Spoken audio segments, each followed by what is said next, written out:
छोटे छोटे स्टूडेंट्स, उनके फेस पर लाठियाँ चार्ज हुई हैं, उनके हाथों पर अच्छी खासी इंजरी हुई है। और यहाँ मतलब ऐसा लग रहा है क्या मतलब स्टूडेंट्स के लिए मिलिट्री की ज़रूरत थी सरकार को? क्या कर रही है सरकार और क्या चाह रही है? आवाज़ दबाने की पूरे तरीके से कोशिश कर रही है सरकार, पर अब भारत झुकने वाला नहीं है। भारत जाग चुका है और वाकई में बहुत जल्दी जागने की ज़रूरत थी, और ज़्यादा जल्दी जागने की ज़रूरत थी ताकि ये हमारा नुकसान नहीं होता। बहुत नुकसान हो चुका है, बहुत ज़्यादा नुकसान हो चुका है। इतना नुकसान भी नहीं जाग रही है ना, 1 महीना हो गया हम पे बैठे। सरकार को जागना पड़ेगा, सरकार जागेगी और ये प्रोटेस्ट रोकने की पूरी कोशिश की जा रही है। जैसे कि हमें मार्च नहीं करने दिया जा रहा है, निकलने नहीं दिया जा रहा है, लाठी चार्ज 3 बार पुलिस लाठी चार्ज कर चुकी है। देखिए स्टूडेंट्स पीछे बसेस खड़ी है डिटेन करने के लिए, पूरी बसेस खड़ी है। यहाँ भी बाहर भी जेल बन चुका है और ये जंतर मंतर हमें जो है याद दिलाता है जलियांवाले बाग की। ऐसा लग रहा है आज जैसे जलियांवाला बाग जो रहा होगा वो आज हमने पढ़ा ही था। आज हम देख रहे हैं कि पूरा इधर भी बैरिकेड है, उधर भी बैरिकेड है, और स्टूडेंट्स के अंदर ये जज्बा है कि स्टूडेंट्स खुद से ही बसेस के अंदर बैठ चुके हैं कि हमें अगर मार्च नहीं करने दे रहे हैं तो हम खुद ही डिटेन हो चुके हैं। भले मेरे पास एक छोटा बच्चा है, मैं बहुत हिम्मत करके यहाँ पहुँची हूँ क्योंकि फर्स्ट टाइम ऐसा लग रहा है कि कुछ अच्छा के लिए ये सब लड़ रहे हैं। मतलब ऐसे तो आप लोग वोट के लिए आते हैं तो आप लड़ाई तोड़फोड़ करके गाड़ी वाड़ी जला के चले जाते हैं, लेकिन हम आए हैं तो एटलीस्ट ये है कि कुछ अच्छे कॉज के लिए हो रहा है और पीसफुली हो रहा है। तो प्लीज़ इधर आइए, बात करिए इन लोगों से, क्योंकि ये लोग भी पगला रहे हैं गर्मी में खड़ा होके। पता चला इनका जिस दिन दिमाग झरनाया तो सही में दिक्कत हो जाएगा, फिर आप ही लोगों को दिक्कत हो जाएगा। सरकार का रवैया तो ठीक नहीं है ना इनके प्रति। सरकार का रवैया, हाँ उनका रवैया वैसे पहले भी ठीक नहीं रहा है और अभी भी ठीक नहीं रहा है। तो वही बोलना चाह रही हूँ कि प्लीज़ आइए और बात करिए। कब तक खड़े रहेंगे ये भी गर्मी में? आप लोग तो इसी रूम में बैठे हैं, हम तो इधर गर्मी में खड़े हैं ना। तो आए के एक बार बात कर लीजिए, क्या जा रहा है भाई, क्या जा रहा है? ऐसा क्यों नहीं बात करना चाह रही है सरकार? क्या इतनी जिद होनी चाहिए? यार मुझे लगता है ना जैसे जैसे उम्र बढ़ जाती है ना तो जिद भी बढ़ जाता है। मुझे ऐसा लगता है सारे सरकार वालों की ना उम्र बहुत बढ़ गई है और उनका जिद भी बहुत बढ़ गया है। तो मुझे लगता है वो थोड़ा कम हो जाना चाहिए, उम्र के हिसाब से जिद इतना रखना नहीं चाहिए। 20 तारीख को जो बच्चियों के साथ हुआ, सही मतलब ये सीरियसली ये इनको देखना चाहिए। पता नहीं ये लोग कौन सा पट्टी बांध के रखे हैं, समझ में नहीं आ रहा है। मैं खुद अपने बच्चे को लेके आई हूँ, मुझे डर लग रहा है, लेकिन फिर भी लेके आई हूँ कि एक बार इस प्रोटेस्ट में रहना तो चाहिए यार। आके बात तो करो, सब लोग आए हैं, बात कर लो, क्या जा रहा है भाई, बात तो कर, कम से कम कुछ तो कर।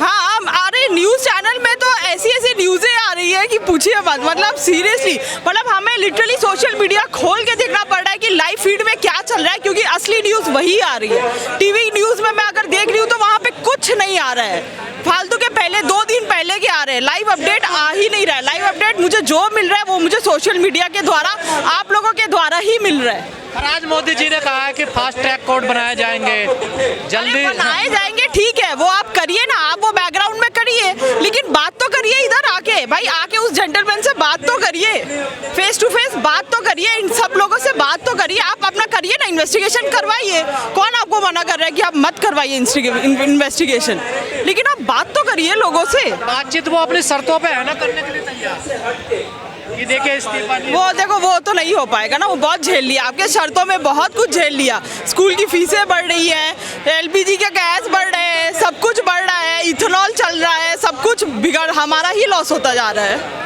आज के डेट में तो इंसान गाड़ी भी नहीं खरीद पाएगा ये सोच के कि भाई मेरा गाड़ी ही दम तोड़ देगा, क्या वो गाड़ी खरीदेगा भाई? क्या लगता है मैम, बगैर एजुकेशन के क्या एक बेहतर नागरिक या एक अच्छा देश बन सकता है? एजुकेशन तो ज़रूरी है, बट एजुकेशन के साथ साथ स्किल्स का भी इम्प्रूवमेंट होना ज़रूरी है। ठीक है, मतलब मैं अगर अपने बच्चे को होम स्कूलिंग भी दे दूँ तो भाई होम स्कूलिंग में भी तो मैं उसको पढ़ाऊंगी ना, एजुकेशन ही तो दूंगी ना। लेकिन एजुकेशन तो सबसे ज़रूरी चीज़ है। मतलब अगर बच्चा बड़ा होके कुछ बोल ही ना पाए तो फिर क्या फ़ायदा, वो उसको एजुकेशन ही देगी ना एक हिम्मत।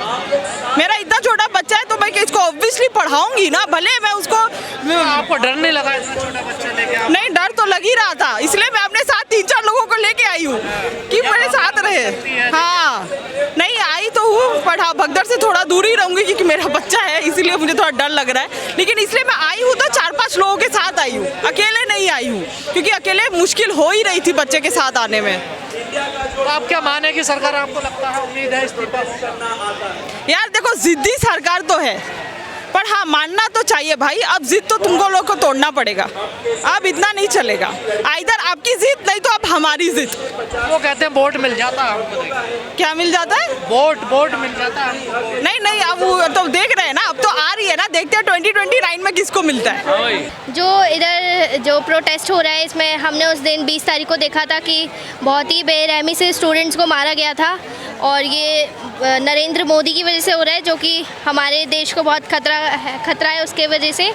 और उस टाइम हम सब प्रोटेस्ट कर रहे थे पीसफुली, और जिसकी वजह से पुलिस वालों ने हम उनको फ्लावर दे रहे थे, लेकिन उन्होंने हम पर लाठी चार्ज कर दी, जो कि ये बहुत गलत है। क्यों किया पुलिस ने, क्या लगता है आपको? क्या ऊपर से आदेश थे? हाँ, पुलिस को मोदी ने कहा था, इसी वजह से हुआ है ये सब। अब क्या लग रहा है, इस्तीफा होगा धर्मेंद्र प्रधान जी का? ऑफ कोर्स होना चाहिए, धर्मेंद्र प्रधान का ही नहीं बल्कि मोदी का भी चाहिए हमें तो इस्तीफा। कहाँ सुनते हैं ये लोग, बड़े मजबूत बताया जाता है इनको। जो हमारा इतना बड़ा प्रोटेस्ट हो रहा है, वो हमारा जो प्रोटेस्ट हो रहा है, इसकी वजह से ये मोदी भी सुनेगा और धर्मेंद्र प्रधान भी सुनेगा। क्या अपील करोगे? हम अपील ये करेंगे कि धर्मेंद्र प्रधान प्लस मोदी, और मोदी के साथ जितने भी लोग हैं, योगी, अमित शाह, वो सब इस्तीफा दें, क्योंकि हम स्टूडेंट्स हैं, ये हमारा हक है। एजुकेशन जो कि हमारा सबका अधिकार है, एक हर देश की तरक्की का बेस है, और हर भविष्य कहलाते हैं। स्टूडेंट्स जो है देश का भविष्य कहलाते हैं। आज सारे स्टूडेंट्स यहाँ देख सकते हैं क्या हाल हुआ है। यूनिवर्सिटीज़ बंद की जा रही हैं, नेट पेपर लीक किए जा रहे हैं, और उस पर भी ये सरकार झुकने को तैयार नहीं है। इतनी निर्दयता कि इनको मतलब डिटेन कर लिया गया, वांचू जी को डिटेन कर लिया गया है। तो ये इतनी निर्दयता क्यों है? आखिर क्यों सरकार मानने को तैयार नहीं है अपनी गलतियां? आखिर क्या चाह रही है सरकार? इस प्रोटेस्ट को रोकने के लिए सरकार ने क्या क्या नहीं किया है? सारे बॉर्डर सील कर दिए गए हैं, हर जगह बैरिकेड्स लगा दिए गए हैं। यहाँ तक आने के लिए जो एक बंदा जो भी यहाँ तक आया है, उनको कितने एफर्ट्स करने पड़े हैं, वो किस तरह आए हैं वो जानते हैं। सैकड़ों लोग जो है पैदल कई किलोमीटर का सफ़र कर यहाँ तक पहुँचे हैं, और जज्बा और देख सकते हैं आप कम नहीं है। और सबको बदनाम करने के लिए सरकार कुछ ना कुछ करती है। सरकार को मतलब जबकि ये निर्दलीय सरकार, ये कहने के लिए मतलब कुछ शब्द ही नहीं है इस सरकार के लिए हमारे पास। आपके पीछे काफी पुलिस फोर्स है और पुलिस ने छात्रों पर लाठियां भी चलाई हैं। जी, मैंने देखा कि छोटे से स्टूडेंट्स। आपको लगता है कि संसद मार्ग पे जो जानो कहते हैं संसद का घेराव के लिए जा पाएंगे जिस तरीके की? बिल्कुल जाएंगे। अभी शाम तक कोशिश पूरी रहेगी, और कोशिश यही रहेगी, और इनको खोलना पड़ेगा रास्ता। हम लोगों को जाने देना पड़ेगा कि इस आवाज़ नहीं दबा सकते। ये आवाज़ जाएगी। आवाज़ दबाने के लिए इंटरनेट बंद कर दिया गया है। फ़ोन बिल्कुल यहाँ इंटरनेट नहीं चल रहा है, किसी का भी नहीं चल रहा है। जब प्रधानमंत्री कहते हैं पूरा देश मेरा परिवार है, तो संसद से 1 किलोमीटर दूरी पर लाखों हजारों लोग यहाँ बैठे हैं, क्या उन्हें इनसे बात नहीं करनी चाहिए? बात करनी चाहिए। मोदी जी को यहाँ आना चाहिए। इतनी गर्मी में और जो हालत सबकी है, उनको आके देखना चाहिए कैसे कैसे स्टूडेंट्स यहाँ तकलीफ उठाकर बैठे हुए हैं, और उसके बाद भी 1 महीने से बैठे हुए हैं, अनशन पर बैठे हुए हैं, और उसके बाद भी पुलिस सरकार सुनने के लिए तैयार ही नहीं है। शर्म आनी चाहिए सरकार को। छात्र खुले आसमान के नीचे बैठे हैं। वहाँ उत्तर प्रदेश में जौहर यूनिवर्सिटी को तोड़ने का हुक्म आ गया है, सरकारी फरमान आ गया, कैसे देखती हैं? मैं वही बता रही हूँ, हमारे देश का भविष्य बर्बाद हो चुका है। ये देश पूरा बर्बाद हो चुका है। स्टूडेंट्स के पेपर्स लीक हो रहे हैं। यूनिवर्सिटीज़, आप जौहर यूनिवर्सिटी की बात अभी हो रही है, इससे पहले जम्मू यूनिवर्सिटी बंद कर दी गई है। उसको भी मेडिकल कॉलेज एक बंद कर दिया गया है। इतनी बुरी हालत हमारे देश की हो चुकी है। हमारे देश के भविष्य से खेला जा रहा है। क्या भविष्य रहेगा हमारे देश का? सरकार के पास इसके अलावा कहने के लिए और कुछ भी नहीं है। जिसने भी आंदोलन किया उनको एक नया लक़ब हमेशा दे दिया गया है, इसके अलावा और और कुछ नहीं कर सकती सरकार, और अपनी सफाइयाँ देती रहेगी। पर सबके सामने हकीकत खुल चुकी है, सबके सामने आ चुकी है हकीकत सरकार की। जिस तरह जौहर यूनिवर्सिटी पे बुलडोजर चलाने की बात हो रही है, 15 दिन का अल्टीमेटम, बड़ा निंदनीय काम है। अगर एक यूनिवर्सिटी है, वो यूनिवर्सिटी है जिसको बढ़ावा देना चाहिए था सरकार को, यूनिवर्सिटीज बनानी चाहिए थी। यूनिवर्सिटी बनी हुई यूनिवर्सिटीज को सरकार तोड़ रही है। कितना शर्मनाक है। कितने स्टूडेंट्स की क्या वो नक्शे से नहीं बनी है तो इतना बड़ा क्राइम हो गया कि आप एक इतनी पुरानी यूनिवर्सिटी को तोड़ देंगे? इतने सारे बच्चों के सैकड़ों बच्चे उसके अंदर पढ़ रहे हैं, उनके भविष्य से खेला जाएगा क्या? इतना बड़ा क्राइम है। एक अगर नक्शे से बनी नहीं है, नक्शा पास कर दे सरकार। ये सारी चीज़ पर कोई पब्लिक ऑब्जेक्शन नहीं कर रही है। उससे लाखों बच्चों को फ़ायदा था।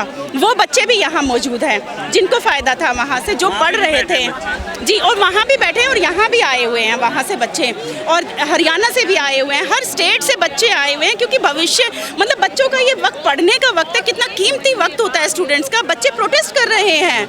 क्या हमारे देश का भविष्य रहेगा? आने वाले 10 सालों में बर्बाद हो रहा है भारत, और हो चुका है, बिल्कुल जाग गया है। ये उसका सबूत है।